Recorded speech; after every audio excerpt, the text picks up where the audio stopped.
Welcome to digital GK classes. तो finally science की marathon class आ चुकी है आप सभी के सामने एंड आपको बहुत वेट था। तो देखिए आज हम बहुत अच्छे से क्वेश्चंस को करेंगे, पूरा प्रॉपर डिस्कस करके, जहां पर रिक्वायरमेंट्स होंगी। एंड आप ये मत सोचना कि आपने बस इतनी क्लास क्वेश्चंस क्यों कराएं, हम देखते हैं कि कितना हो सकता है, बिकॉज बहुत ज़्यादा टाइम कंज्यूम हो जाता है। तो आप में से ही बहुत से लोग जो हैं पूरा वीडियो ही नहीं देखते हैं। तो अच्छे से करेंगे, पार्ट वाइज में भी कर लेंगे। आज एक क्लास देखो, मैराथन क्लासेस आती ही रहेंगी साइंस की, ऐसा नहीं है कि बस एक ही होगा, आपको मल्टीपल मैराथन क्लास देखने को मिलेगा। बहुत हेल्प करेगा क्योंकि मैं कोई भी पुरानी चीज़ें आपको नहीं कराऊंगी, ऑनलाइन बेस्ड ही है। जो डिफ़िकल्ट, जो सबसे टफ जो आपका शिफ्ट था ना ऑनलाइन में, उसी में से सारे क्वेश्चंस मैंने उठाए हुए हैं वहीं से। एक चीज़ तो मैं बोल सकती हूँ कि जिसने प्रीवियस ईयर क्वेश्चंस को बहुत अच्छे से कर लिया है, समझ के किया है, उसका पेपर नहीं रुकने वाला है।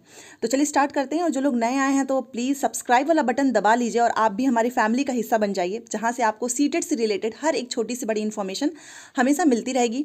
टेलीग्राम, इंस्टाग्राम का भी लिंक मैंने दिया है, कमेंट बॉक्स, डिस्क्रिप्शन बॉक्स में भी है, आप अगर चाहें तो ज्वाइन हो सकते हैं। तो चलिए इस क्वेश्चन को देखिए। सबसे पहले आप इस क्वेश्चन को अगर ध्यान से पढ़ें, और ये रहा पूरा ऑप्शंस, कि इसमें से बताना है ना, इन चारों में से, कि किस प्रकार के पोषक तत्वों के पौधे अपनी वृद्धि मतलब विकास के लिए सूक्ष्म पोषक तत्व के रूप में आवश्यकता होती है। मतलब माइक्रो न्यूट्रिएंट्स आपको बताना है, जो कि प्लांट के ग्रोथ के लिए बहुत हेल्प होते हैं। देखिए हिंदी आ रहा है, उसका मैं इंग्लिश भी आपको साथ में बता ही रही हूँ। सूक्ष्म पोषक तत्व का मतलब micro nutrients for their growth, plants की बात हो रही है। इन चारों में से बताइए किसकी रिक्वायरमेंट्स होती है।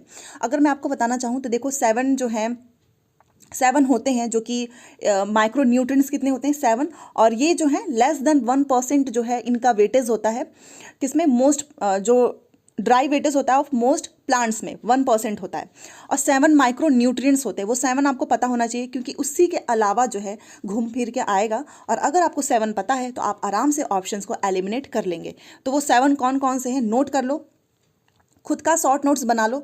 देखो बोरॉन होता है, मैं लिख देती हूँ, देन जिंक होता है, उसके बाद से मैग्नीज होता है, जिसको एमन भी लिखते हैं, मैग्नीज, एंड आयरन, आयरन के बाद से कॉपर, क्लोरीन एंड मॉलीबिडनम। मॉलीबिडनम को हम कैसे लिखते हैं, ऐसे एमओ से लिखते हैं। देखिए हो गया ना 7, 1 2 3 4 5 6 7, हाँ 7 है। ये 7 माइक्रो न्यूट्रिएंट्स होते हैं, जो कि प्लांट्स के ग्रोथ में, उसके डेवलपमेंट में बहुत ही इनका जो है ज़रूरत होती है, आवश्यकता होती है। लेस देन 1% होते हैं dry weight of most plants में, 1% ही। तो आप देखो, आपको मैंने ये 7 के नाम याद करा दिए हैं। अब हम इसमें एलिमिनेट करेंगे। ये 7 आपको टिप्स पे याद होना चाहिए। नाइट्रोजन देखो क्या इसमें है, नहीं है। फॉस्फोरस नहीं है, कैल्शियम भी नहीं है। कॉपर देखिए मैंने इसमें लिखा है, ऑफ कोर्स ये रहा देखिए। और आपसे एग्जाम में यही पूछा, ये ऑनलाइन शिफ्ट का ही पेपर है। देखिए हो गया ना हमारा राइट आंसर। सेम ऐसे ही आपको करना है। तो चलो अब अगले क्वेश्चन पे चलते हैं। ये रहा हमारा नेक्स्ट क्वेश्चन। विभिन्न वस्तुओं को एक ही समय पर एक से अधिक तल पर देखना संभव है जब, ये क्या क्वेश्चन पूछ रहा है, एक बार आप इंग्लिश में देखो। लिखा है कि सीइंग डिफरेंट ऑब्जेक्ट्स, आप डिफरेंट ऑब्जेक्ट्स को at the same time in more than one place, एक ही समय पर आप उसको मोर देन वन प्लेस पे देखते हो, is possible for an animal when. ये पॉसिबल होता है एनिमल में, कब होता है पॉसिबल, कि आप एक ही सेम टाइम पे आप क्या करते हो, मोर देन वन प्लेस। वही चीज़ पूछ रहा है कि ये कैसे संभव है एनिमल्स में। देखो यहाँ पर पूरा लिखा भी नहीं है, यहाँ पर देखिए इंग्लिश में लिखा है फॉर एन एनिमल व्हेन, और इसमें देखिए क्या लिखा है, विभिन्न वस्तुओं को एक ही समय पर एक से अधिक तल पर देखना एनिमल्स के लिए संभव है कब। कब संभव है, जब आंखें जो हैं वो एकदम सामने हो, जैसा कि हमारा है, आंखें सिर के दोनों तरफ हो, या फिर आंखें सिर के ऊपर हो, या फिर पीनियल नेत्र मौजूद हो। आप देखना जो भी एनिमल्स होते हैं, अगर उनके आंखें, हम लोग की तो सामने होती है ना ऐसे, बट एनिमल्स के कैसे होते हैं आपने देखा होगा, ऐसे सिर के दोनों तरफ होते हैं। तो इससे क्या होगा ना कि वो एक ही समय पर एक से अधिक तल पर क्या करेंगे, देखना उनके लिए पॉसिबल होगा, क्योंकि ये कहाँ पे है, सिर के दोनों तरफ हैं। ऐसे क्वेश्चंस आएंगे। Option number 2 is right. चलो अब ये करते हैं। ये देखो लिखा है कि लाल रक्त कोशिकाओं के, रेड ब्लड कार्पसल, देखिए यहाँ पर भी लिखा है, इंग्लिश में भी देख लीजिए। एक काम करना कि रेड ब्लड सेल्स जब भी हिंदी इंग्लिश में रहे ना तो एक बार हिंदी इंग्लिश ऐसे चेंज कर लेना, बहुत इजी होता है। लिखा है कि X is essential for formation of red blood cells whose deficiency cause Y Z is needed for absorption of X Y and Z are respectively are. अब हिंदी के लिए हिंदी तो मुझे बोलना ही पड़ेगा क्योंकि मोस्टली लोग जो है हिंदी में ही समझते हैं। यहाँ पर देखिए, लाल रक्त कोशिकाओं के निर्माण के लिए आवश्यक होता है क्या चीज़, जिसकी कमी से वाई होता है। अब आपको पता होना चाहिए कि क्या चीज़ जो है वो रेड ब्लड सेल्स के लिए ज़रूरत होती है, एक्स के अवशोषण के लिए की आवश्यकता होती है।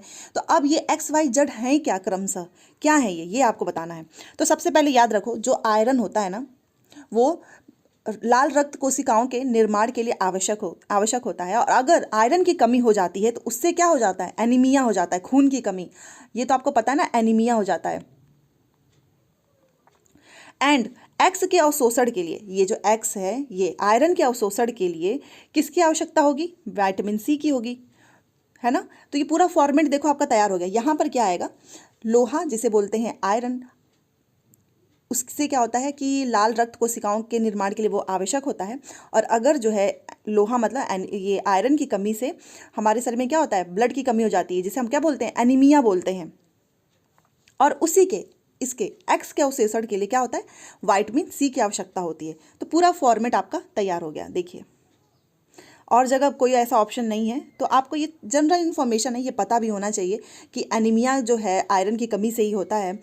और विटामिन सी जो है हमारा जो एक्स जो यहाँ पर है लोहा, इसके लिए ज़रूरी होती है, इसके अवशोषण के लिए, इसके हमारे बॉडी के लिए। तो ये सारे फॉर्मेट आपको याद रखना है।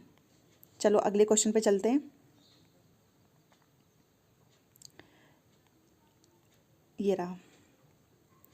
अब ये देखिए, ये ना आपको ऐसे पेयर्स में आएंगे पहचानने के लिए। यूकैरियोटिक जीव, ये यूकैरियोटिक क्या होता है, इसके जोड़ों को पहचानिए। पूरा ऑप्शन रुक के दिखा देती हूँ। ये रहा,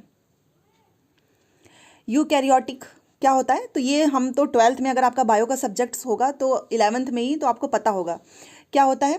वो होता है अमीबा एंड पैरामीशियम। अमीबा भी आपने बहुत बनाया होगा, किसी भी शेप में हम ऐसे बना देते थे अमीबा, आपने देखा होगा। और पैरामीशियम भी ऐसे होता है, पहले बोलते थे कि चप्पल के शेप में होता है ऐसे।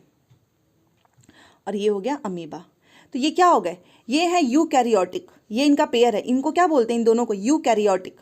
तो नाम याद रखो। चलो अगले क्वेश्चन पे चलते हैं। ये हमारा 65 का क्वेश्चन है और ये आपको सही मिलान करने वाला बहुत आएगा। देखिए, और आपको इसमें बताना है, इसमें लिखा हुआ है कि अवस्था का परिवर्तन का प्रक्रिया के पदों के साथ क्रमशः सही मिलान कीजिए। इसमें देखो, यहाँ से गैस से तरल में है, गैस से लिक्विड में है, फिर लिक्विड से सॉलिड में है, फिर यहाँ पर ठोस देखो सॉलिड से लिक्विड में है। तो इन चारों में से आपको बताना है कि किसका क्रम सही लिखा है। बस जैसे कि संघनन है तो वो गैस से तरल के बाद से तरल से ठोस में उसका ये क्रम हो गया, पिघलना हो गया, फिर वो जमना हो गया। क्या ये सही चीज़ लिखी है। हिंदी भी देख लीजिए और इंग्लिश भी देख लीजिए। यहाँ पर देखिए, change of state, gas to liquid, liquid to solid and solid to liquid. सबसे पहले देखो कि जो कंडेंसेशन होता है, ये इसका स्टेट जब चेंज होगा मतलब लिक्विड टू सॉलिड में क्या मेल्ट हो जाएगा, और जब सॉलिड टू लिक्विड में जाएगा तो ये सॉलिडिफिकेशन हो जाएगा। वैसे ही कंडेंसेशन जो है उसका चेंज ऑफ स्टेट, इसमें देखिए कंडेंसेशन के बाद क्या हो गया, solidification, liquid to solid. Liquid to solid का मतलब कि लिक्विड था उसके बाद से सॉलिड बना, सॉलिड के बाद से देखिए यहाँ पर मेल्ट हो गया, मतलब सॉलिड के बाद से ये लिक्विड बना है। तो ऐसे ही आपको ये फॉर्मेट पहचानना है। जैसे कि इवेपोरेशन का देखिए, इवेपोरेशन के बाद से जो है यहाँ पर मेल्टिंग हो गया, बट यहाँ पर क्या होना चाहिए था, लिक्विड होना चाहिए था। अगर मैं आपको बताऊँ, क्योंकि गैस से लिक्विड में बना था और फिर यहाँ पर मेल्टिंग आ गया है, मेल्टिंग नहीं लिक्विड होना चाहिए था। फिर देखिए ये इसलिए क्रम इसका खराब हो चुका है। कंडेंसेशन का देखिए, कंडेंसेशन के बाद लिक्विड टू सॉलिड में जब ये जाता है, मतलब ये जो चेंज ऑफ स्टेट है कि जो सॉलिडिफिकेशन है, ये कौन सा स्टेट है ये आपको बताना है। ठीक है, चेंज ऑफ स्टेट में ये आपको स्टेट पहचानने आना चाहिए। तो सॉलिडिफिकेशन हुआ लिक्विड टू सॉलिड में, एंड सॉलिड टू लिक्विड में क्या हो गया, ये मेल्टिंग हो गया। तो यही हमारा इसमें सही है। बाकी का ये भी देखिए, इवेपोरेशन, सॉलिडिफिकेशन, मेल्टिंग, ये भी गलत है क्योंकि आपको ये चेंज ऑफ स्टेट को ध्यान में रखना है। तो समझ गए होंगे, ये हमारा बस सही है कि गैस टू लिक्विड में ये कंडेंसेशन था, देन लिक्विड टू सॉलिड में solidification, and solid to liquid में मेल्टिंग। इंग्लिश में भी समझ गए होंगे आप, हिंदी में भी देख लीजिए। संघनन, ठीक है, फिर जमना, पिघलना, तो हमारे इसमें दूसरा सही है। और ये कैसे होगा आपसे, बार बार आपको इसकी प्रैक्टिस करनी होगी, आपको थोड़ा समझना होगा कि चेंज ऑफ स्टेट में कैसे कैसे चीज़ें होती हैं। चलो अगले क्वेश्चन पे, ये रहा 66। इसमें लिखा है कि पौधों में श्वसन के संदर्भ में कौन सा कथन सत्य है, ब्रीथ। और ये बहुत पूछा गया है, बहुत बार पूछा हुआ है, इसलिए इस क्वेश्चन को मैंने लिया है। बताइए, तो आपको पता होगा ना कि श्वसन जो होते हैं वो दिन, पौधों के लिए, प्लांट्स की बात हो रही है, उसमें क्या होता है, दिन और रात दोनों के समय में होता है, या केवल दिन में होता है, या केवल रात में होता है, यही पूछा है इसमें। देखिए, respiration in plants, respiration plants में कब होता है, आपने कभी ध्यान दिया है कि प्लांट्स जो हैं वो कब रेस्पिरेशन वाला उनके में कब होता है, क्या नाइट में होता है, दिन में होता है, होता ही नहीं है, या फिर बस रात, दोनों टाइम पे होता है। तो याद रखना, respiration takes place both during day and night, day में भी होता है, नाइट में भी होता है, दोनों होता है, बोथ। तो श्वसन जो है वो दिन और रात दोनों समय में होता है, respiration. Option number 3 is right. अब ये रहा 67 नंबर का क्वेश्चन, ये देखिए, ब्लड ग्रुप से बहुत आएगा क्वेश्चन। अदिति का ब्लड ग्रुप बी है, वह हर वर्ष जो है रक्तदान करती है, उसका रक्त निम्न में से किस ब्लड ग्रुप के व्यक्ति को चढ़ाया जा सकता है। आपको पता होना चाहिए आपका खुद का ब्लड ग्रुप क्या है, कमेंट बॉक्स में ज़रूर लिखना, क्योंकि बहुत से लोग हैं जिनको अभी तक अपना ब्लड ग्रुप भी नहीं पता होता है, और आप सभी को पता होना चाहिए। तो आप ज़रूर लिखना आपका क्या है ब्लड ग्रुप, और अगर जिसको नहीं पता है वो भी मुझे बताना। तो अदिति का ब्लड ग्रुप क्या है, बी है, और वो हमेशा जो है ना ब्लड डोनेट करती है। तो वो किसको इस चारों में से ब्लड डोनेट कर सकती है, ये आपको पता होना चाहिए, सो दैट आपको थोड़ा सा आइडिया लगे, ठीक है। तो देखो, उसका बी है, तो वो किसको दे सकती है, क्या वो केवल बी जो है बी नेगेटिव को देगी, बी नेगेटिव या बी पॉजिटिव, यहाँ पर भी लिखा है, या फिर वो B positive, A B negative, A B positive, B negative, सबको दे सकती है। देखो बी है ना, उसका बी नेगेटिव है, तो याद रखना जिनका भी बी नेगेटिव होता है वो बी पॉजिटिव को भी दे सकते हैं, बी नेगेटिव को तो देंगे ही, एंड ए बी नेगेटिव को भी देंगे और ए बी पॉजिटिव को भी देंगे, ठीक है। याद रखना, इसको याद करने का एक ट्रिक बता देती हूँ। देखो ये बी है, इसका बी नेगेटिव इसका है ही, एक मिनट कलर चेंज करूँ, हाँ। तो देखो इसमें भी बी आ रहा है, इसमें भी बी है, इसमें भी बी है, इसमें भी बी है, तो इतना मान के चलो जिसका भी बी नेगेटिव होगा वो B negative, B positive, A B negative, A B positive, ये क्रम याद कर लो, उनको दे सकता है। यूनिवर्सल डोनर किसे कहते हैं, कौन सा ब्लड ग्रुप होता है वो, आप मुझे बताइएगा, अगर आपको पता होगा तो। यूनिवर्सल डोनर विद साइन, एकदम करेक्ट लिख कर बताना कमेंट बॉक्स में।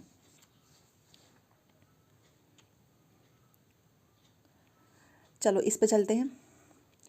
निम्न में से कौन सा उदासीन लवण है, उदासीन क्या होता है, इंग्लिश में देख लेते हैं। न्यूट्रल सॉल्ट आपको बताना है, कौन है न्यूट्रल सॉल्ट, इन चारों में से ऑप्शंस आपके सामने हैं, तो ये आपको पता होना चाहिए। हम पता नहीं कब से ये पढ़ते आ रहे हैं। सोडियम क्लोराइड, NaCl जिसे बोलते हैं, ये क्या है, न्यूट्रल सॉल्ट है। हिंदी इंग्लिश में याद रखना, सोडियम क्लोराइड हिंदी में भी लिखा रहता है, और इंग्लिश में जैसा है एज इट इज़ वैसा ही हिंदी में लिखा होता है। तो न्यूट्रल सॉल्ट क्या है, NaCl, सोडियम क्लोराइड, याद रखिएगा। अपना शॉर्ट नोट्स भी आप बना सकते हैं। देखो सोडियम क्लोराइड।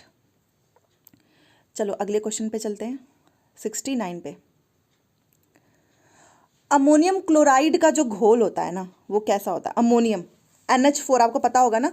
तो अमोनियम क्लोराइड का घोल इन चारों में से आप बताइए, क्या वो नीला जो लिटमस होता है, जो ब्लू, उसको वो लाल में बदलेगा, रेड में, या फिर रेड को बदल देगा ब्लू में, या फिर कोई चेंजेस ही नहीं होंगे, या फिर वो लिटमस के घोल को रंगहीन कर देगा।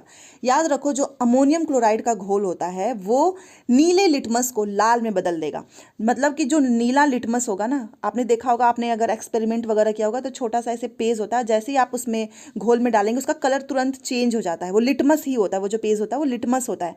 वो क्या करेगा ना, अमोनियम क्लोराइड का जो घोल होगा उसमें जैसे ही आप नीले लिटमस का यूज करेंगे, ब्लू कलर का जो होता है, उसको जैसे ही नीले लिटमस को उस मतलब जो उस घोल में डालोगे ना, तो वो नीला लिटमस को क्या कर देगा, लाल में बदल देगा। ये देखिए ब्लू को रेड में चेंज कर देगा, ठीक है। बट किस में, अमोनियम क्लोराइड के घोल में।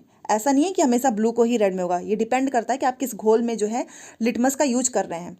तो याद रखना, अमोनियम क्लोराइड का घोल है, उसमें ब्लू कलर का जो लिटमस है नीले लिटमस को लाल में बदल देगा। चलिए अगले क्वेश्चन पे चलते हैं।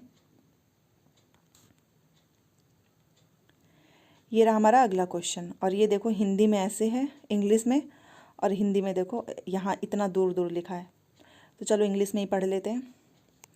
देखो लिखा है कि A is added to solution of B, ठीक है, which changes colour, where C is added to solution of B it does not change colour, what can be concluded about reactivity of A B and C।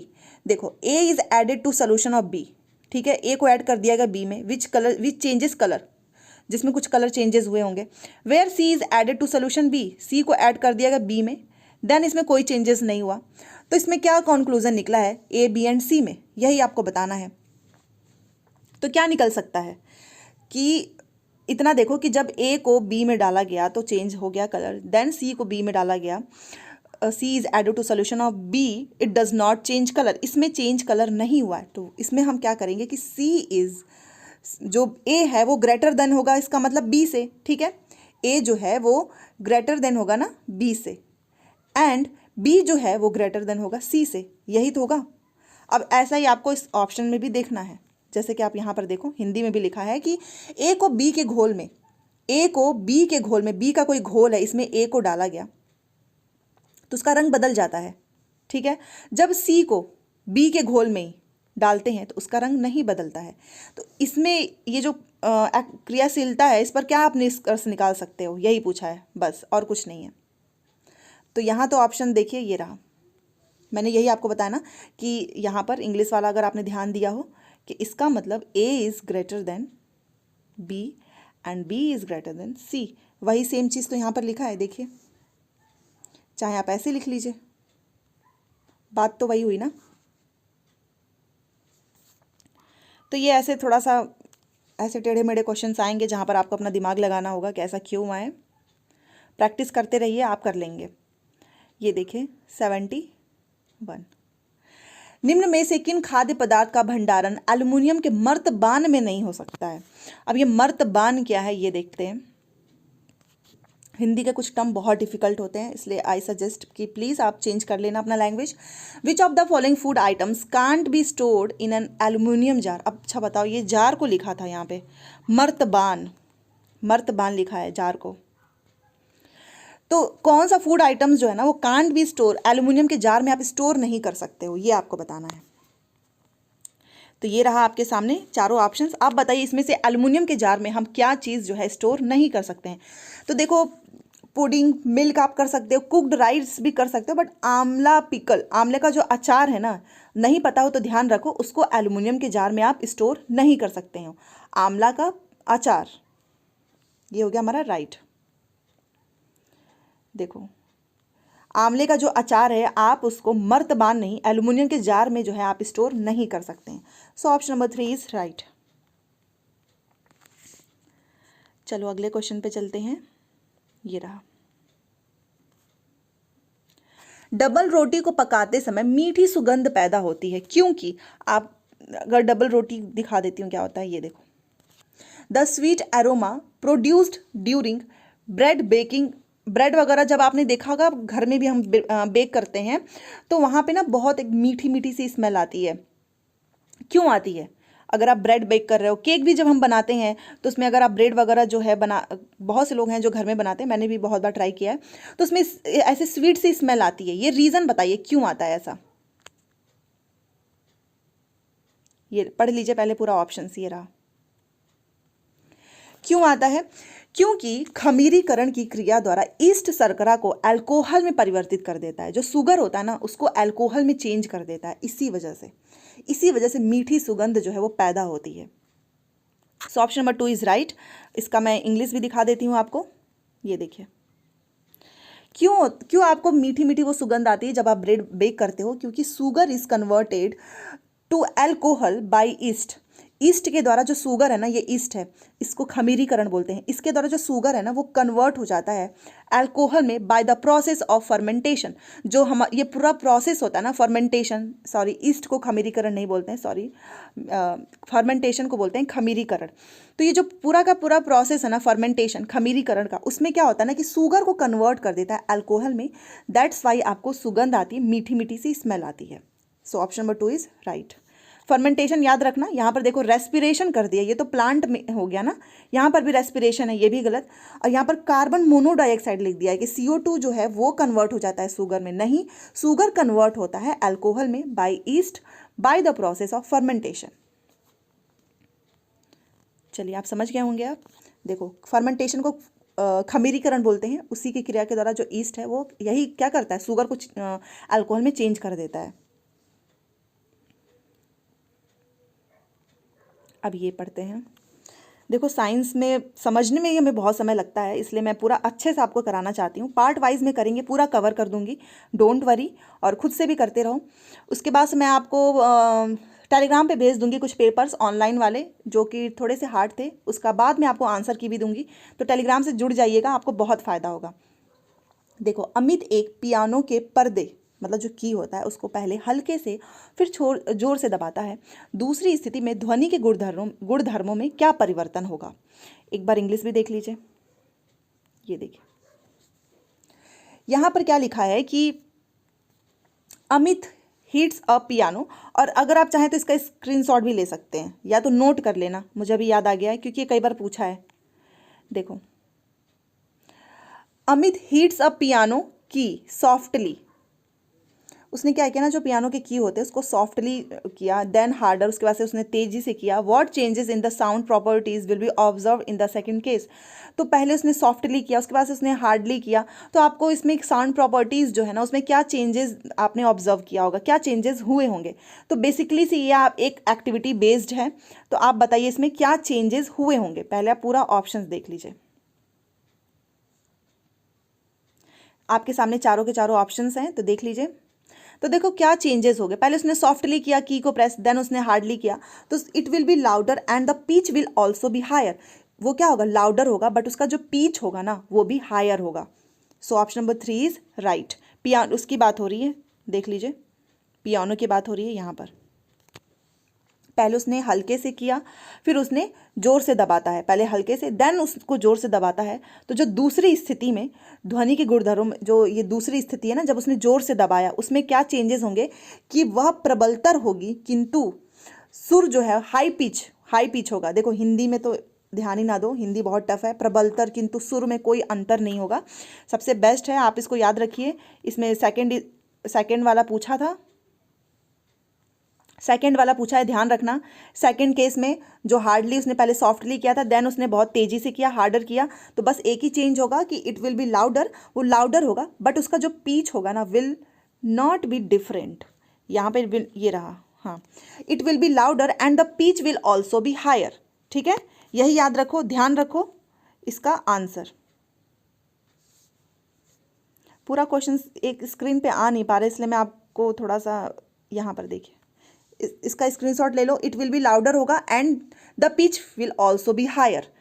हमेशा याद रखना, जब भी कोई चीज़ आप पहले सॉफ्टली करते हो, उसके बाद से आप उसको ज़्यादा तेज़ी से प्रेस करते हो, हार्डली करते हो, तो उसमें क्या चेंजेस होंगे, वो लाउडर होगा और उसका जो पिच होगा ना वो भी हायर होगा।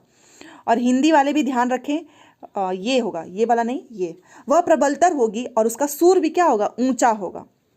सुर को क्या बोलते हैं, पिच को बोलते हैं, पिच को वो क्या बोलते हैं, हम सुर बोलते हैं। तो हिंदी में भी ध्यान रखो, इंग्लिश में भी। चलिए, हिंदी की वजह से ही थोड़ा सा कंफ्यूजन होता है। इंग्लिश, अगर आप साइंस को इंग्लिश में पढ़ोगे ना तो बहुत इजी होता है, क्योंकि साइंस के टर्म्स हिंदी में टफ हैं बट इंग्लिश बहुत इजी है, इसलिए आप इंग्लिश में ज़्यादा प्रैक्टिस कीजिए, आपके गलत नहीं होंगे।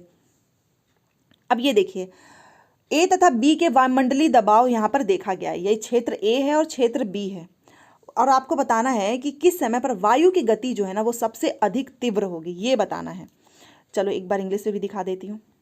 ये देखिए, different air pressures were observed in adjacent area A and B. ये देखो एरिया है ए का और बी का, और ये टाइम दिया है। आप बताइए कि कौन से टाइम पे जो ना स्पीड ऑफ विंड जो है वो विल बी फास्टर होगी, क्योंकि यहाँ पर दिया है कि एरिया ए में कितना है, ठीक है, बी में कितना है, तो आप टाइम बताइए किस टाइम पे आपको लगता है कि सबसे ज़्यादा जो विंड है वो फास्ट होगी। सारा ऑप्शंस आपके सामने हैं और इसमें हिंदी इंग्लिश का तो कोई खेल ही नहीं है। तो आप खुद सोचिए कि यहाँ पर 73 था ए में, देन 723 था, फिर यहाँ पर 800 हुआ, 600, 800, 700, 12 बजे की बात है, यहाँ पर 9:50 एंड 8:50 एडजेसेंट एरिया है, तो सबसे अधिक किस समय पर होगा? 12 बजे होगा। तो ये समझने वाला है 12 बजे। ये हो गया इसका राइट आंसर। देखिए मध्याह्न के समय पे जो वायुमंडलीय दबाव है ना, वो सबसे अधिक, वायु की गति है वो सबसे अधिक तीव्र कहाँ पर होगी, सबसे फास्ट कहाँ पर होगी? तो वो होगा 12 बजे। यहाँ पे। चलो अगले क्वेश्चन पे। ये रहा हमारा अगला क्वेश्चन। देखिए पहले इसको पढ़ लेते हैं अच्छे से। मानव आंख का निकट बिंदु यानी स्पष्ट देख पाने की न्यूनतम दूरी लगभग 25 सेंटीमीटर है। एक सामान्य मानव आंख के लिए निम्न में से कौन सा कथन सत्य है? अब ये आपने पढ़ा होगा, ये हम बहुत बार पढ़ते हैं, कई बार तो पूछ ही लेता है कि अप्रॉक्सीमेटली कितना होता है, तो ये 25 सेंटीमीटर भी याद रखना, ठीक है। बोल रहा है कि human eye has a near point that is distance of distinct vision at approximately 25 centimetre, इतना होता है। For a normal eye which of the following statement is true? Normal eye के लिए इन चारों में से कौन सा स्टेटमेंट ट्रू है? तो आप बताइए इसमें से कौन सा सही होगा। तो अगर मैं आपको बताना चाहूँ तो देखो, अगर अप्रॉक्सीमेटली 25 सेंटीमीटर है और for a normal eye the image formed on the retina is real and inverted and diminished, ये रहा option number 2 is right. Image जो है ना वो रेटिना के एकदम फॉर्म होगा एकदम रियल, एंड इन्वर्टेड और क्या होगा? Diminished. So option number 2 is right. यहाँ पर भी देख लिए, सामान्य मानव आंख के लिए क्या चीजें सही होगी कि रेटिना पर बनने वाला जो प्रतिबिंब है वो वास्तविक, उल्टा और छोटा होता है। तो ये चीज़ आप चाहो तो ध्यान रख सकते हो, याद कर लो, कॉपी में नोट कर लो, क्योंकि ये फैक्चुअल चीज़ें हैं कि सामान्य मानव आंख के लिए क्या होगा इसमें से सही चीज़। तो हमेशा जो प्रतिबिंब होगा ना वो रियल होगा, उल्टा होगा और छोटा होता है। इन्वर्टेड मतलब उल्टा, ठीक है, जैसा कि यहाँ पर लिखा था इन्वर्टेड एंड, ये देखिए रियल, इन्वर्टेड एंड वो क्या होगा? छोटा होगा। तो चलो ये भी हो गया हमारा। कुछ चीज़ें तो आपको नोट ही करनी पड़ेंगी सो दैट आप कभी भूलें ना। और साइंस में तो वैसे भी बहुत बहुत ज़्यादा इसमें प्रैक्टिस करने की ज़रूरत है। चलो ये देखते हैं। निम्नलिखित परिस्थितियों को ध्यान में रखते हुए गलत कथन का चुनाव कीजिए। अब परिस्थितियां हैं, अब वो देखना पड़ेगा। और इसमें देखो 3 ही ऑप्शन है, अगर आप इंग्लिश में भी देखो तो ABC आपको 3 में ही बताना है, गलत वाला स्टेटमेंट बताना है। तो क्वेश्चन पेपर में आए ना तो हमेशा ध्यान रखना कि गलत वाला कौन सा है। और देखो ये ऐसे ऑप्शंस भी बन के आएंगे। तो चलिए पढ़ते हैं पहले क्वेश्चन। गलत कथन क्या है? पहला क्या लिखा है कि खेल आरंभ होने से पहले एक व्यायामी जानबूझकर अपने हाथों में खुरदुरा पदार्थ लगाता है जिसे गूंथना कम हो सके तथा कुशलता बढ़ाई जा सके। अब ये परिस्थिति आपको ध्यान में रखना है। खेल आरंभ होने से पहले ये परिस्थिति थी, उसमें उसने ऐसा किया है, तो क्या ये सही है या गलत है, ये आप बताइए। बी देखो, खेलने से पूर्व कैरम बोर्ड पर जानबूझकर महीन पाउडर छिड़का जाता है जिससे गूंथना कम हो तथा कुशलता बढ़ाई जा सके। एंड सी, दौड़ने की प्रतियोगिताओं में धावक के जूतों के तले खांचेदार होते हैं जिससे गूंथना कम हो और कुशलता बढ़ाई जा सके। अब ये 3 यहाँ पर लिखा हुआ है, ठीक है, और वैसे ही आपको नीचे भी ऐसे 3 मिलेंगे। आप बताइए इसमें गलत क्या है। अगर खुद से आप सोचे कि परिस्थिति ऐसी है कि इसमें से आपको गलत वाला बताना है, तो देखो मैं बता रही हूँ। देखो खेल स्टार्ट हो रहा है, उसमें एक व्यायामी है जानबूझकर ऐसा कर रहा है कि अपने हाथों में खुरदुरा जो है वो पदार्थ लगाता है जिससे कि गूंथना कम हो सके तथा कुशलता बढ़ाई जा सके। वो जानबूझ के ऐसा कर रहा है, ये तो गलत चीज़ लिखी है, ऐसा नहीं होता है। एंड सी देखो, दौड़ने की प्रतियोगिताओं में धावक के जूते के तले, मतलब आप रनिंग में पार्टिसिपेट कर रहे हो और आपके जूते के नीचे जो है ऐसे खांचेदार होंगे जिससे कि गूंथना कम हो और कुशलता बढ़ाई जा सके। ये भी गलत है, ऐसा कुछ भी नहीं होता है, सब कुछ एकदम फेयर होता है। जानबूझकर आप नहीं करते हो और ना ही ऐसा जूते के नीचे लगाते हैं ताकि आप कंपटीशन में फर्स्ट आ सकें। और बी एकदम सही है, क्योंकि कैरम बोर्ड पे आपने देखा होगा महीन पाउडर छिड़का जाता है जिससे कि गूंथना कम हो तथा कुशलता बढ़ाई जा सके। तो बी सही है। और गलत कथन बोला था तो वो होगा A एंड C, ऑप्शन में है ये रहा। और ये हमारा क्वेश्चन नंबर कौन सा था, तो आप समझ गए होंगे इसका right answer A and C। गलत पूछा था ना तो गलत बता दिया। तीसरा है, चलो अगले क्वेश्चन पे, ये रहा हमारा अगला क्वेश्चन। इसमें देखिए लिखा हुआ है कि कौन सी युक्ति जो है अपने कार्य में विद्युत धारा के चुंबकीय प्रभाव के सिद्धांत का प्रयोग नहीं करती है। चार ऑप्शंस यहाँ पर भी है। Which of the following devices does not involve the principle of magnetic effect of electric current in its working. इन चारों में से बताओ कौन सा इसमें से इन्वॉल्व नहीं है, ये आपको बताना है। मोटर है, जनरेटर है, इलेक्ट्रिक हीटर है, इलेक्ट्रिक बेल है। तो आपको क्या ध्यान रखना है, does not involve the principle of magnetic effect of electric current in its working. तो उसमें क्या होता है, इलेक्ट्रिक हीटर ये नहीं होता है, बाकी के तीनों इन्वॉल्व होते हैं। तो ये भी आप ध्यान रखना। और हमसे गलत वाला पूछा है कि कौन सा इन्वॉल्व नहीं होता है, तो वो है electric heater. So option number 3 is right. जैसा कि आप यहाँ पर भी देख सकते हैं कि कौन सी युक्ति अपने कार्य में जो है वर्किंग में विद्युत धारा के चुंबकीय प्रभाव के सिद्धांत का प्रयोग नहीं करती है। वो है विद्युत हीटर, मोटर करता है, ये जनित्र भी करता है, एंड विद्युत घंटी भी करता है। तो अच्छा होगा कि आप ये इंग्लिश वाला याद रखें। स्क्रीनशॉट लेना चाहें तो आप ले सकते हैं। देखो जनरेटर को क्या लिखा है यहाँ पे, जनित्र हिंदी में लिखा है। अब ये देखते हैं 78 नंबर का क्वेश्चन। एक वस्तु जो है वो पानी में तैर रही है और उसके आयतन का 1/4 भाग पानी की सतह से ऊपर है, मतलब जो पानी का लेयर है ना उससे ऊपर है। तो इसमें से कौन सा कथन सही है, ये आपको बताना है। अगर इंग्लिश भी देख लीजिए, ये देखिए पूरा आ गया इसमें। देखिए क्या लिखा है कि an object is floating in water. एक ऑब्जेक्ट जो है वो वाटर में फ्लोट कर रहा है, तैर रहा है, with 1/4 of its volume above the surface of water. Surface of water के ऊपर है 1/4 उसका, ठीक है। तो कौन सा इसमें से स्टेटमेंट जो है वो ट्रू है। तो क्या लिखा है देख लीजिए, the buoyant force on the object is greater than weight of object, या फिर यहाँ पर लेस देन होगा, या फिर इक्वल होगा, या फिर no buoyant force is acting on the object. देखो इसका क्या होगा, the buoyant force on the object is greater than weight of object, so that's why ये क्या कर रहा है, उसका जो 1/4 वॉल्यूम है ना वो सरफेस ऑफ वाटर के ऊपर है, ठीक है। जो वाटर का जो लेयर है उससे ऊपर है 1/4, इसी वजह से ग्रेटर है, इस वजह से लेस देन नहीं होगा, ना ही वो इक्वल है।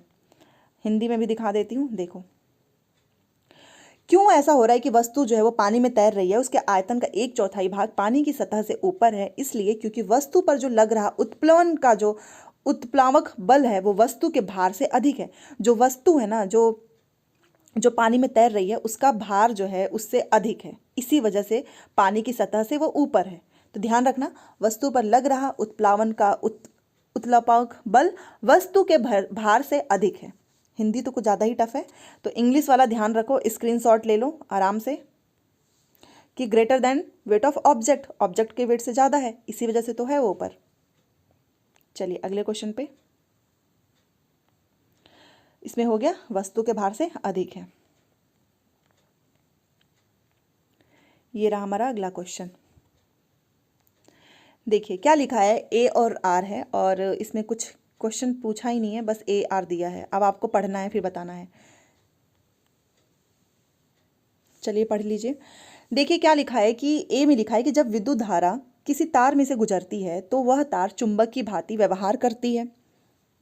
या फिर आर में लिखा है कि तार अधिकतर चुंबकीय पदार्थ के बने होते हैं। ये दोनों स्टेटमेंट है और आपको बताना है कि क्या सही है और ये इसकी सही व्याख्या करता है या नहीं, यही आपको बताना है। तो आपको क्या लग रहा है इसमें क्या सही होगा? देखो जब भी कोई विद्युत है ना, उसकी विद्युत की धारा है वो किसी भी तार में से गुजरती है तो वह तार जो है वो चुंबक की भांति ही व्यवहार करता है, ये एकदम सही लिखा है। बट ये लिख दिया ना कि तार अधिकतर चुंबकीय पदार्थ के बने होते हैं, ये गलत लिखा है। तो ए एकदम हमारा सही है, बी गलत है, बस यही है इतना। तो इसको ध्यान रखो स्टेटमेंट को, ए सही है किंतु आर सही नहीं है। इंग्लिश में भी इसको एक बार मैं समझा देती हूँ। देखिए एजर्शन रीजन दिया है कि आप बताइए कि एजर्शन में क्या लिखा है कि when an electric current passes through a wire, जब भी एक इलेक्ट्रिक करंट थ्रो से वायर के थ्रू जाता है तो it behaves like a magnet, तो मैग्नेट की तरह काम करता है। Yes, wires are usually made up of magnetic materials, कि हमेशा अधिकतर मैग्नेटिक मटीरियल से ही बने होते हैं, ये गलत है। तो देखिए ये कौन सा है, हाँ 80 नंबर का क्वेश्चन है। इसमें एजर्शन एंड रीजन लिखा हुआ है। एजर्शन में लिखा है कि Asmita is advise to cut down fats in her food after her gall bladder removal surgery, कि जब उसका जो गॉल ब्लैडर है उसको रिमूव किया गया तो उसको एडवाइस किया गया है कि तुम क्या करो, फैट वाली चीज़ें मत खाओ, मतलब चिकनी चीज़ें जिसमें दूध मलाई ये सारी चिकनी ही होती है ना, फैट से रिलेटेड होता है। तो यस, ऐसा होता है, एकदम सही लिखा है। बट इसका रीज़न देखते हैं ना क्या लिखा है। Secretion of excess gastric juices causes acidity. Acidity का मतलब अम्लीयता, कि जब जितना ज़्यादा जो गैस्ट्रिक अमाशय में एक्सेस होगा ना गैस्ट्रिक जूसेस का, तो उससे क्या होता है, एसिडिटी, अम्लीयता होती है। तो ये भी एकदम सही लिखा है। बट आपको क्या लग रहा है, ये रीज़न इसका सही दिया है? क्योंकि ये तो रीज़न में लिखा है, रीज़न सही नहीं है, बट फैक्ट दोनों सही हैं। तो क्या हो जाएगा, both A and R correct, but R is not correct explanation of A. Hindi में भी दिखा देती हूँ, देख लीजिए। लिखा हुआ है कि पित्त की थैली, गॉल ब्लैडर, उसको ऑपरेशन के द्वारा निकाल दिया गया, तो उसको भोजन में मना कर दिया गया, घी तेल कम नहीं खाना है, कम करने की सलाह दिया गया है। तो रीज़न में क्या लिखा है ना कि अधिक मात्रा में आमाशय जूस के स्राव के कारण अम्लता हो जाती है, एसिडिटी हो जाती है। तो ये गलत लिखा है, बट ये फैक्ट एकदम सही है। तो आप समझ गए होंगे आप कि इसका एक्सप्लेनेशन क्यों एक गलत बता रहा है। ये दोनों सही हैं, किंतु ए का सही स्पष्टीकरण जो है वो आर नहीं है। ठीक है, तो चलो और भी 10 क्वेश्चन है वो भी कराई देती हूँ, क्योंकि आप बहुत काफ़ी समय से बोल रहे थे, तो पैडागॉजी को भी इंक्लूड कर लेते हैं। ठीक है, तो इसी बात पे प्लीज़ लाइक जरूर करना। मैं 10 क्वेश्चंस और बढ़ा रही हूँ साइंस में, आज ही एक ही सेशन में कंप्लीट करा दूंगी। अगला सेशन होगा उसमें मैं अगेन 30 क्वेश्चंस कराऊंगी, क्योंकि साइंस में कितने आते हैं, 30 ही तो आते हैं। तो लाइक ज़रूर होना चाहिए। जितने लोग देख रहे हैं पहले जल्दी से फटाफट लाइक कर दीजिए, और अपने एक दोस्त को प्लीज़ शेयर जरूर करना। चलो ये क्वेश्चन देखते हैं, और अब ये इंटरेस्टिंग पैडागॉजी का सेक्शन आ चुका है। आप बताइए, बी, ए और बी में क्या लिखा है कि अपसारी प्रश्न शिक्षार्थियों में तार्किक सोच को प्रोत्साहित करते हैं, अभिसारी प्रश्न सकल आकलन के लिए अधिक उत्तम है। अब ये हिंदी है, एक बार प्लीज़ इंग्लिश में ज़रूर करके प्रैक्टिस करना, आप बहुत सही जाओगे फिर।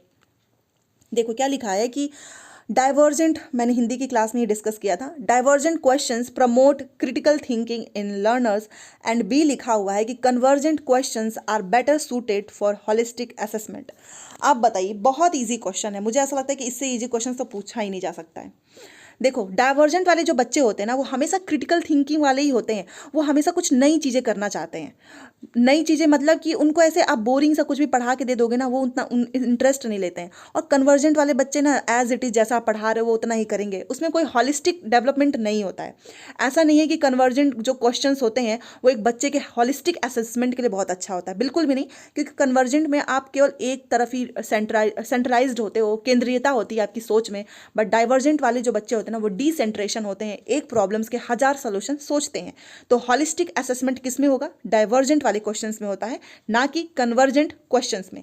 तो आप समझ गए होंगे, ए सही है, और देखिए ए सही है, बी गलत है। क्योंकि क्या लिख दिया है कि डाइवर्जेंट क्वेश्चंस प्रमोट करता है क्रिटिकल थिंकिंग को, ऑफ कोर्स सही है। But convergent questions are better suited for holistic assessment, बोल रहा है कि जो कन्वर्जेंट क्वेश्चंस होंगे वो होलिस्टिक असेसमेंट के लिए ज़्यादा अच्छा होगा, जो कि गलत है। कन्वर्जेंट क्वेश्चंस नहीं, डाइवर्जेंट क्वेश्चंस अच्छे होते हैं, क्योंकि आप वहाँ पर ऐसे क्वेश्चंस पूछोगे जहाँ पर बच्चों को क्रिटिकल अपना दिमाग खुद का लगाना पड़ेगा। तो A is true and B जो है वो हमारा गलत है। तो हिंदी में प्रैक्टिस करो, यहीं पर करो, आराम से सब हो जाएगा आप लोगों का। चलिए अब ये देखते हैं। देखिए, एक जांच उन्मुख कक्षा में चुंबक विषय का परीक्षा देने के लिए निम्न में से, कक्षा 6 में मैग्नेटिक से रिलेटेड है, उसका परीक्षा देने के लिए कौन सी सबसे बेस्ट स्ट्रेटेजी होगी। ठीक है, अब इसको मैं आपको सजेस्ट करूंगी इंग्लिश में एक बार करो, बहुत आराम से निकलेगा आंसर। देखिए, Which of the following strategy would be best suited to introduce the topic magnets to grade 6 in an inquiry oriented classroom? Inquiry oriented classroom में आप magnets topic को सबसे बेस्ट तरीका बताइए, इसमें से कौन सा सबसे बेस्ट है, आप कैसे इंट्रोड्यूस कराओगे। तो आपके सामने हैं सारे ऑप्शंस, आप मुझे बताइए। लिखा है कि आप जो है साइंटिफिक डेफिनेशन मैग्नेटिक अट्रैक्शन का, देखो ये डेफिनेशन वर्ड जहाँ पर आ जाएगा ना तुरंत गलत कर देना, क्योंकि आपको क्लास में कभी भी जाकर एकदम डायरेक्शन नहीं देना है, डेफिनेशन नहीं देना है। डेफिनेशन दे रहे हो इसका मतलब क्लास में आप अच्छे से नहीं पढ़ा रहे हो। दूसरा देखो, engage students in play and short activities with magnet and objects. Yes of course, कोई भी चीज़ पढ़ाने से पहले आपको बच्चों को उसी टाइप्स के एक्टिविटीज़ में बच्चों को इंगेज करना होगा जिससे कि बच्चे समझ पाएँ। तीसरा है डिमॉन्स्ट्रेटिंग, देन आ गया डिमॉन्स्ट्रेटिंग का मतलब आप एक्सप्लेन कर रहे हो बस, उसमें बच्चा एक्टिव नहीं है, गलत हो जाएगा। ये ऐसे वर्ड्स आपको तुरंत काटने हैं पेडागोजी में, साइंस के। यहाँ पर भी देखो ब्लैक बोर्ड पे आप बस लिख दीजिए listing magnetic and non magnetic materials on the black board, ये भी नहीं होगा। क्या होगा, आप जो है बच्चों को इंगेज कर दीजिए एक्टिविटीज़ में, और ये सबसे बेस्ट है। इससे ये कैसा होगा, ये अगर आप किसी क्लास में ये करा रहे हो तो इसका मतलब वो इंक्वायरी ओरिएंटेड क्लासरूम है, बच्चा यहाँ पर खुद से खोजेगा। समझ रहे हैं आप, तो यही होगा। डेफिनेशन कभी भी नहीं करानी है हमें। देखिए ये रहा ना, बच्चों से चुंबक और वस्तुओं के साथ खेलो और छाटो, क्योंकि आप वहाँ पर खेल रहे हो भी बच्चे छाटेंगे, तो ये क्या है, ये एक्टिविटी है, खुद बच्चे कर रहे हैं, आप करवा रहे हो, ऐसे हमको इंट्रोड्यूस करना है। ठीक है, तो ये रहा ऑप्शन नंबर 2। ये कराने के बाद मैं साइंस का पेपर जो है ना आपको भेज दूंगी टेलीग्राम पे। एक बार आप फिर से 30 क्वेश्चंस खुद से करना, देखना कि मेरे बताने के बाद आपके कितने सही हुए हैं। ठीक है, अब ये देखिए अगला क्वेश्चन। इसमें लिखा है कि एक वैज्ञानिक सिद्धांत थ्योरी के विषय में निम्न में से क्या सत्य है। अब हम इसको पहले क्या करेंगे, इंग्लिश में करेंगे। आपको साइंटिफिक थ्योरी के बारे में बताना है कि कौन सी चीज़ें सही हैं। देखिए साइंटिफिक थ्योरी के बारे में बताइए क्या चीज़ें सही होंगी। पहला लिखा है कि scientific theories are sets of factual statements, कि वो फैक्चुअल स्टेटमेंट्स पे सेट होता है जो साइंटिफिक थ्योरी होती है, बिल्कुल भी नहीं। Scientific theories are random guesses about natural phenomena, random guesses होता ही नहीं है, पूरा बढ़िया उस पर एक्सपेरिमेंट किया जाता है, पता नहीं कितने सालों की मेहनत होती है, वो गेस तो होता ही नहीं है, क्या आप अनुमान लगा रहे हैं बैठ के। Scientific theories provide explanation of phenomena based on empirical evidence logic and debate. Yes, जो भी साइंटिफिक थ्योरीज होती हैं वो एकदम बेस्ड होता है, एम्पेरिकल एविडेंस पे बेस्ड होता है, लॉजिक होता है, आप उस पर डिबेट भी कर सकते हो। ऐसा नहीं है कि कुछ भी उठा के ऐसे सामने आपके सामने कोई भी साइंटिफिक थ्योरी आ जाएगी। तीसरा सही है, scientific theories are not open to further debate and modification, एकदम गलत है। अगर उसमें मॉडिफाई भी होता है, डिबेट भी होता है, लॉजिक भी होता है, तो ये हो गया हमारा एकदम राइट। ये है साइंटिफिक थ्योरी के बारे में सही स्टेटमेंट। तो क्या होगा सही स्टेटमेंट, ये देखिए ये क्या होता है, आनुभाविक प्रमाण तर्क होते हैं, बहस के आधार पर व्याख्या देते हैं, ना कि आप गेस कर दीजिए, कोई चेंजेस ही ना करें, ऐसा तो बिल्कुल भी नहीं होता है। चलो अगले क्वेश्चन पे चलते हैं। ये रहा हमारा अगला क्वेश्चन।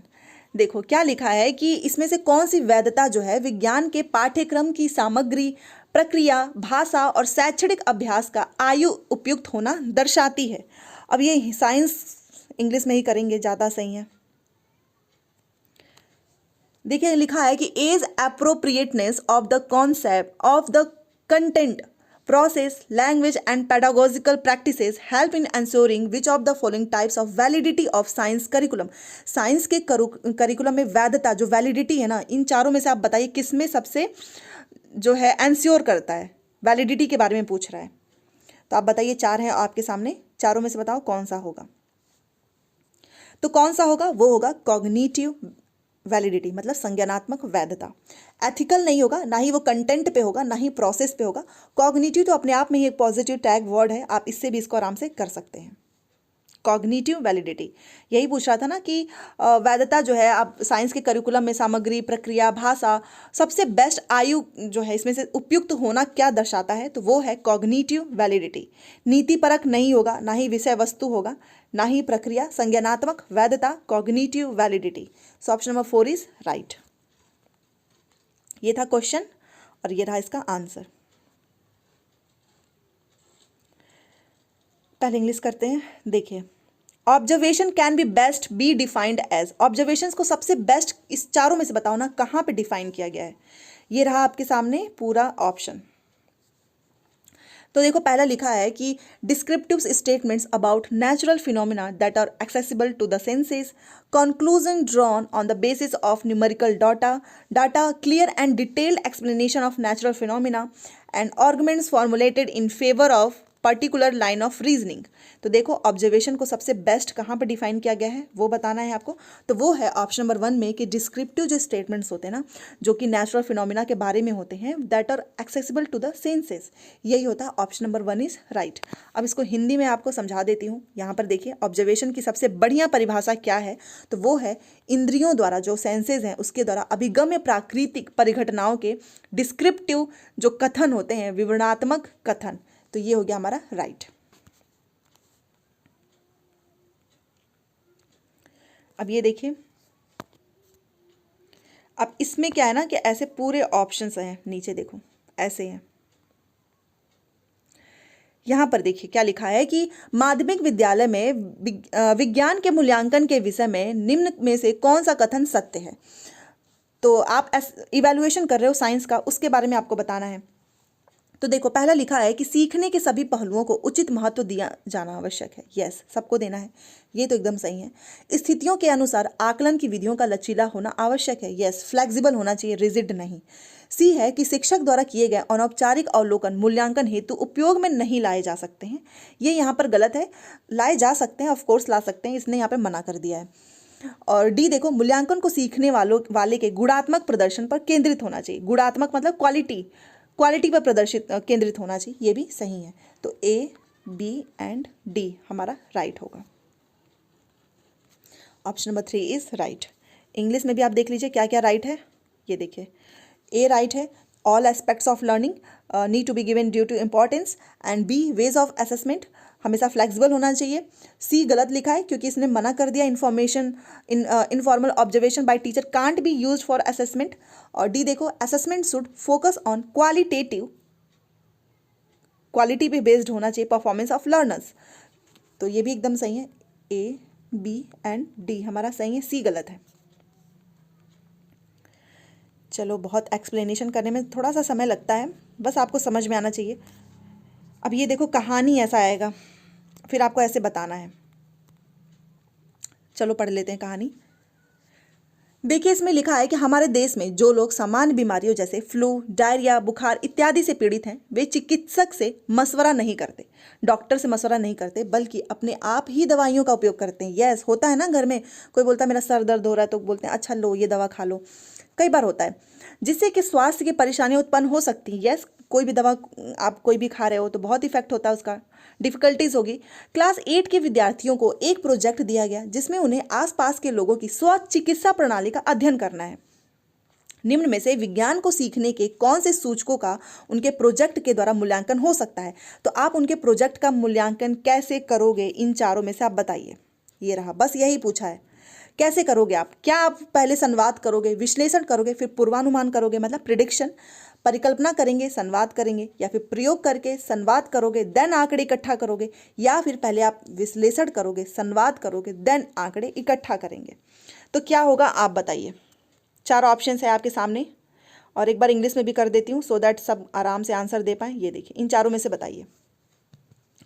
देखो, अगर आपको उनका प्रोजेक्ट का इवैल्यूएशन करना है ना, असेसमेंट करना है, तो उसमें आपके पास क्या चीज़ें होनी चाहिए, सूचक क्या होना चाहिए, वही तो पूछ रहा है ना कि प्रोजेक्ट के लिए आपको बताना है indicators of learning in science can be assessed in their project. तो इंडिकेटर्स कौन कौन सा होगा, सबसे पहले एनालिसिस करना होगा, देन कम्युनिकेशन, उसके बाद से आपको डाटा कलेक्ट करना होगा। सो ऑप्शन नंबर 4 इज राइट, यही है इंडिकेटर्स। क्या होगा, ये रहा। विश्लेषण करना मतलब जो भी आपको एनालिसिस तो करना ही होगा ना, क्योंकि आसपास के लोगों को आपको करना है, उसके बाद से आपको संवाद भी करना होगा, बातचीत करनी होगी, फिर लास्ट में आप आंकड़े इकट्ठा करेंगे ना। अब ऐसा तो नहीं है कि आप पहले ही जाओगे आंकड़े इकट्ठा करके चले आओगे, नहीं, बातचीत करना होगा, संवाद करना होगा, लास्ट में आप जो है एनालिसिस भी आप कर चुके होंगे और लास्ट में डाटा कलेक्ट करके लेकर चले आएंगे अपने प्रोजेक्ट के लिए। तो ये क्या होगा, ये इंडिकेटर्स है, आप ऐसे ही करोगे, सूचक हैं ये प्रोजेक्ट का मूल्यांकन करने के लिए। सो ऑप्शन नंबर 4 इज राइट। आपके टीचर्स भी ऐसे ही आपका इसी इंडिकेटर्स का यूज करेंगे। अब ये देखिए, 88 में लिखा है कि विज्ञान के शिक्षण के जांच पड़ताल आधारित अधिगम के लिए निम्न में से किसके सिवाय सभी स्वीकृत गुणधर्म हैं। ठीक है, ये चारों ऑप्शन पढ़ लो, एक बार इंग्लिश भी दिखा देती हूँ। ये देखिए, all of the following are acceptable features of inquiry approach to science teaching except. Science teaching approach के एक्सेप्ट में पूछा है, अलावा में पूछा है, ठीक है। तो 4 ऑप्शंस हैं, आप बताइए इसमें से क्या होगा, फिर बाद में मैं बताती हूँ। तो देखो क्या होगा ना कि it recognise that children can't be accepted to argue and reason like scientist, कि जो बच्चे हैं उनसे आप एक्सपेक्ट नहीं कर सकते हो, आशा ऐसे नहीं रख सकते कि वो जो है साइंटिस्ट की तरह आर्ग्यू करें और एंड रीज़न बताएं। ये एक्सेप्ट में पूछा था, तो ऑप्शन नंबर 3 इज राइट। जैसे कि आप यहाँ पर देखिए कि विज्ञान के शिक्षण के जांच पड़ताल आधारित अधिगम के लिए निम्न में से किसके सिवाय सभी स्वीकृति गुणधर्म है। तो बस इसके अलावा देखो, बच्चों के अपने संसार को समझने में बच्चों की क्षमता में इसका गहरा विश्वास है। यस, ये पॉजिटिव लिखा है, आपको नेगेटिव वाला बताना है। यह प्राकृतिक संसार के साथ सीधे संपर्क को एक आवश्यक चरण के रूप में देखता है। यस, एकदम सीधे कनेक्ट करता है। तीसरा लिखा है कि यह समझता है कि बच्चों से वैज्ञानिकों की तरह बहस करने और कारण ढूंढने की अपेक्षा नहीं की जा सकती है। मतलब आप बच्चों से एक्सपेक्ट नहीं कर सकते हो कि बच्चे जो है बहस करें या कारण ढूंढें। इस वजह से ये गलत है, क्योंकि हम ऑफकोर्स कर सकते हैं ना, यहाँ पर नहीं बताया है। यह बच्चों को नूतन अन्वेषकों के रूप में देखता है। यस, तो बस 3 वाला गलत होगा, क्योंकि इसने गलत चीज़ बताई है और हमको गलत वाला ही बताना था। तो ऑप्शन नंबर 3 इज राइट।